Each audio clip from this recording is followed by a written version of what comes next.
আসসালামু আলাইকুম, কেমন আছেন আপনারা? আজ আমি তৈরি করে দেখাবো দারুণ মজার একটা রেসিপি, তা হলো চিচিঙ্গা ভর্তা। এই চিচিঙ্গা ভর্তাটা এতটাই টেস্টি হয়েছে যে একবার ভাত খেলে হবে না, দ্বিতীয়বার ভাত নিতে মন চাবে। তো চলুন তাহলে রেসিপিটা দেখি।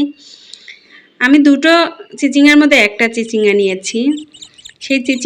সেই চিচিঙ্গাটা ভালো করে ছিলে ধুয়ে কেটে নিয়েছি। তারপর আমি চুলায় একটা পাতিল বসিয়ে দিয়েছি, সেখানে কেটে রাখা চিচিঙ্গাগুলো দিয়ে দিলাম এবং 1 কাপ পরিমাণের মতো পানি দিয়ে দিলাম। আমি একটা পেঁয়াজ টুকরো করে কেটে নিয়েছি, সেই পেঁয়াজ টুকরোগুলোও দিয়ে দিলাম এবং সাথে কয়েকটা কাঁচামরিচ দিয়ে দিলাম। তা আমি এখন সিদ্ধ দিব। তো বন্ধুরা, সিদ্ধ দেওয়ার পরে যখন পানিগুলো আমার শুকিয়ে আসে তখন আমি সেই চিচিঙ্গাটা নামিয়ে নেব।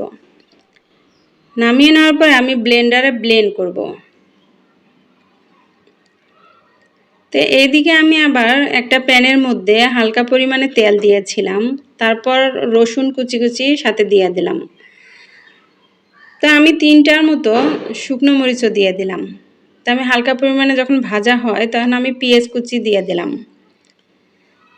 তো সাথে আমি কয়েকটা কাঁচামরিচও কুচি কুচি করে রেখেছিলাম। আমার মশলাটা যখন হালকা ভাজা হয় তখন আমি স্বাদ মতো লবণ দিয়ে দেই এবং যে পেস্ট করে রাখা চিচিঙ্গাটা সেগুলো আমি এখন দিয়ে দেব। তো দিয়ে দিলাম বন্ধুরা। তো আমি এখন নাড়তে থাকবো।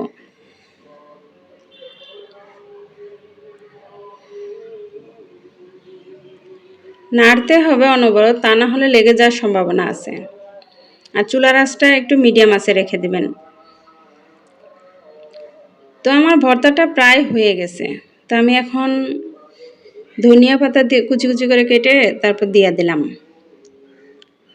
তো 1 থেকে 1.5 মিনিট পরে, ধনিয়া পাতা দেওয়ার 1 থেকে 1.5 মিনিট পর আমি চুলার আঁচটা কমিয়ে দিয়ে ভালো করে জাল করে নিয়েছি। তো এখন নামিয়ে নিলাম। তো বন্ধুরা দেখেন আমার ভর্তাটা কত সুন্দর হয়েছে, এতটাই টেস্টি হয়েছে যে আপনারা না তৈরি করে খেলে বুঝবেন না। আর খাওয়ার আগে সাথে লেবু দিয়ে খাবেন, তাহলে খুবই মজা পাবেন। তো বন্ধুরা সবাই ভালো থাকবেন এবং আমার চ্যানেলটাকে সাবস্ক্রাইব করবেন। আল্লাহ হাফেজ।